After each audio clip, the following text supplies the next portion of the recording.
Really? Not because I had anything against him. I just thought he was so outspoken and so radical that he had zero chance of being elected. You know, I thought we needed to get behind someone.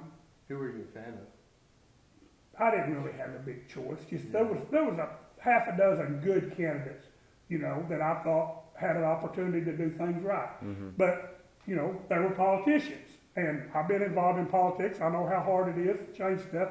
And I guess that's why I got elected. I mean, I absolutely didn't think it could happen. Plumb up to the, I wasn't even going to turn TV on that night. I come out here in my room and I was watching a movie. I was not even going to watch the election. My wife came out here, you know, at 9 o'clock. Hey, you ought to turn that on. Trump's ahead. I said, oh, bullcorn, no way. Yeah, he's ahead. And I changed the channel, and I did not turn the TV off till the networks all closed it down at 3 o'clock. I was absolutely amazed. Yeah. And it's funny, I had this friend that I grew up with. I mean, we're both farmers, same age. We went through 12 years of school together. But he's real ultra-conservative. When he walks out here, you know, all he wants to know is how much you spend on that? How much money did you waste on that? You know, he's real tight. And from the get-go, he's been a Trump fan, just because of the reason he got elected. He's the kind of person that got Trump elected. He said, all those politicians do the same thing. They can't do it. We need a businessman running America. And from the start, when that first started, way back in the primaries, when they first was having debates, you know, all the guys in Cordell go to the co-op and sit there on rainy days in the summer and talk and BS, and you know, they were all sitting there talking. And he wasn't saying much. He don't say a whole lot. And they were talking about who was going to win the deal, all the different candidates, you know, and they're talking about it. And somebody said something about Trump, and I said, all them stupid SOBs, that's what I call them. I said, all them stupid SOBs that are for Trump, I said, they'll figure out here before long he can't win. And they'll get behind a candidate that has a real chance, you know, all that. Just going on, everybody laughed. Well, later that day, I seen him when there wasn't other people. He says, hey, you know what you called me today? I said, what's that? He said, I'm one of them guys that's for Trump. And I started laughing. I mean, we're really good friends. I said, oh, well. I said, well, if the shoe fits, wear it. You know, and he just laughed at me. We go on. No hard feelings, you know. We just gigging each other. Well, it went on all winter, you know. Well, then Trump won this and won that. And he said, what do you think of my candidate now? I said, you know, people will come to their senses. You know, we'll get a good candidate. Well, then, when I was in Louisville, Kentucky, when Trump got the nomination, you know, he come talk to the NRA, and they were the first major group to endorse Trump for president. Right. The very first one, and he would not have won without the NRA, there's no doubt. We've got 5 million members and another 50 million people that associate with those members. But anyway, I was there before we get back, and he says, Rick, he said, what do you think about my candidate now? I said, oh, you're wrong, Dick. I said, our candidate. I said, he's the only game in town now. I'm behind him just as much as you are. I said, I still don't think he can win, but he's the only game in town. I'm for it. What goes on within that night in the election, you know, all the networks were pro-Hillary, you know. And did you watch the returns? I did. I mean, you know, all those guys was just crying in their boots, you know, about how bad it was. And the only thing you heard on every network all night long was the uneducated white vote. The uneducated white vote elected Trump president. The first time I seen my friend the next morning, I go in a coffee shop, he said, I walked up, I said, Nick, I said, I want to apologize. I said, I'm wrong. I said, remember back when all this started and I called you a stupid SOB? I said, I totally had my terminology wrong. I said, I found out last night on TV. Stupid You're an uneducated white voter. I said, I'm with you.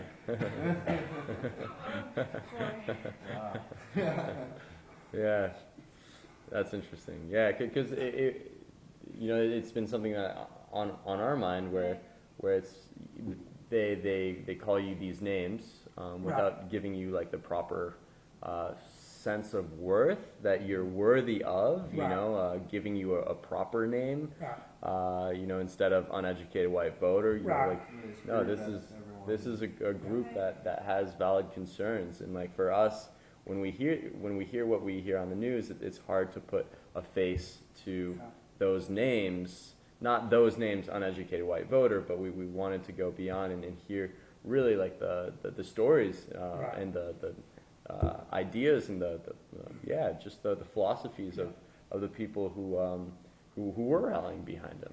I'll tell you a funny story of the election. Last fall, right before the election, in October, my wife and her family we went on a cruise and we went to New York City. And I've been there several years ago and I despise it. There's a few things, the Statue of Liberty and the landmark, that's neat. Yeah. But as far as the people and the rudeness and the filth and, I despise New York City. Well, we went. Well, we get there one evening and none of her brother and sister and several people, 8 of us went. They'd never been there. Well, we go get on a subway or a train or something, and we go to Grand Central Station. And we come up out of there. When you come out, it was 5 o'clock or a Friday afternoon. It's just wall-to-wall people everywhere you look, and I said, yeah, that's what I told you. And they're in awe, and we walk around and see stuff. Well, in seeing that, it was so funny. We had this gentleman with us that was 80 years old and had early stages Alzheimer's. Mm-hmm. And his wife was 15 years younger. Mm-hmm. It was my sister-in-law's sister. But we're walking down the street on Grand Central, Fifth Avenue or something, out there, Grand Central Station, one of the main deals. And there's these girls standing there. And you don't even notice when you see them when we walk by. Well, in a minute they walked by us and they were green. They had green, looked like they had painted green or something. Well, they walked by us. Well, then we figure out they're girls that's out there hustling pictures. And all they had on was a G-string, a little bitty G-string, and their bodies were painted green. No top, just totally nude except the G-string. And they were taking pictures for $20. And they're walking down the street in front of us, and this 80-year-old guy with Alzheimer's, he's, I've never seen nothing like that in my life. My mama never told me this was here, But it was so funny. Well, in a minute, they go on their way, we go down, we come up, and I see some up in front, and they're still out there taking a picture. And I said, come on, Bob, you want your picture took? Because his reaction to the other deal, no, Carolyn will get mad. I said, no, she won't. I'll take all the heat. God's his wife. I said, I'll take all the heat. She's not going to get mad. Come on, we're going to get our picture took. So we got up there, and there's 2 girls and me and him. We put our arm around them. They had the same get up on. But they were painted red and white. And they take our picture. Of course, his wife just laughed. And we go on. Well, after that, that's all he can talk about the whole trip. So he was amazed. Well, we go on our cruise, and we get back a week later. Where'd the cruise go? It went up to Rhode Island and up the coast, where all the colors change and all that kind of stuff. Into southern Canada. I don't remember what city, but nice. Boston and all that. Beautiful. It was pretty cool. Mm-hmm. But anyway, we get back to New York City, and we got one more day before our plane leaves. And it was when the big football games were on. A whole bunch of football games. It was in the fall.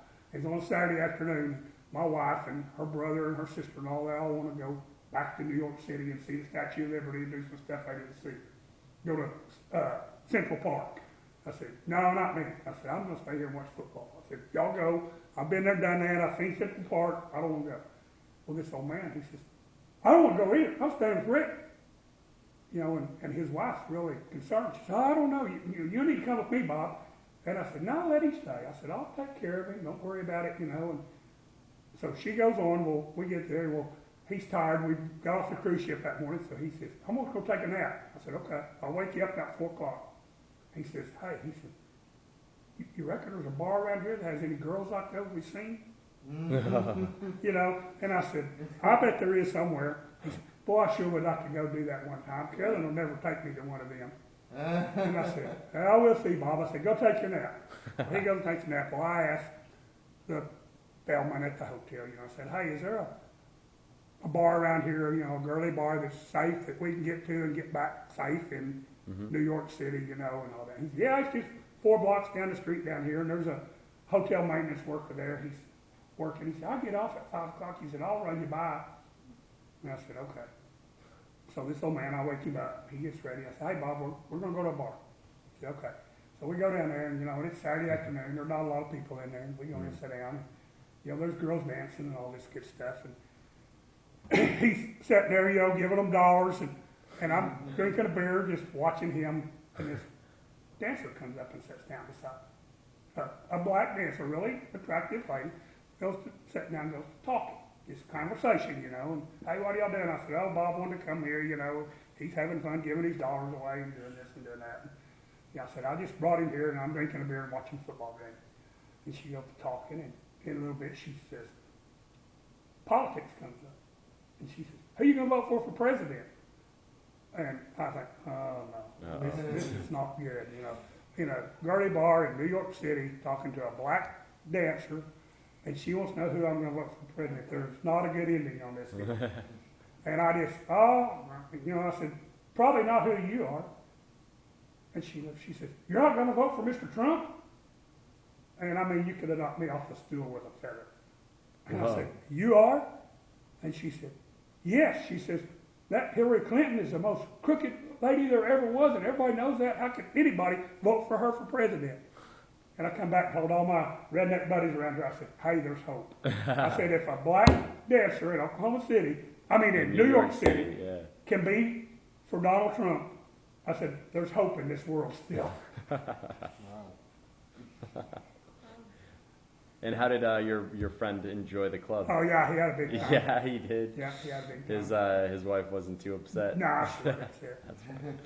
I told her, I said, hey, I took him to the bar, and he spent his $20, and we had a big time. No, it wasn't no problem. And you see how she said, you know, and she's, I'm 64, she's 67 or 8, she's older than me, and he's 80. And she said, you know, she said, it's a bad deal. She said, all my life, my mother told me about all these dirty old men. She says, now I'm married to one.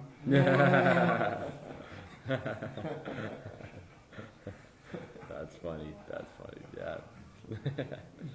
Well, cool. So the New York trip was a good ending to it. Yeah. When you said voting for Donald Trump like gives you back hope, what are like the top 3 things that you hope that you're the number one thing is change our government, which he's doing. I mean, I still don't agree with all the radical things he does back and forth, but the man is appointing wonderful, smart people to jobs, like the Supreme Court justice. I mean, Hillary Clinton would have appointed the most liberal, anti-gun, anti-business, all these things we've been talking about, you know, the chemicals and the farming, and I mean, a liberal person, and that deal, when that happened, you know, that's for 40 years. You know, that guy that got appointed 45 years old, he could be a justice for 40 years making those rulings. And if Hillary would have got to appoint 2 or 3 of those, this country would be changed for 2 generations. My grandkids wouldn't even know the same country.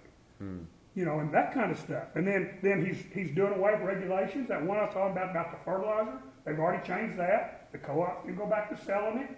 You know, his policy, they're having to do away with 2 regulations for every new one that's put into government. And, you know, things like that. What are you most afraid of that'll happen for your grandkids? What are you most afraid of?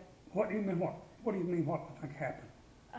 Like you said, that if Hillary became president, this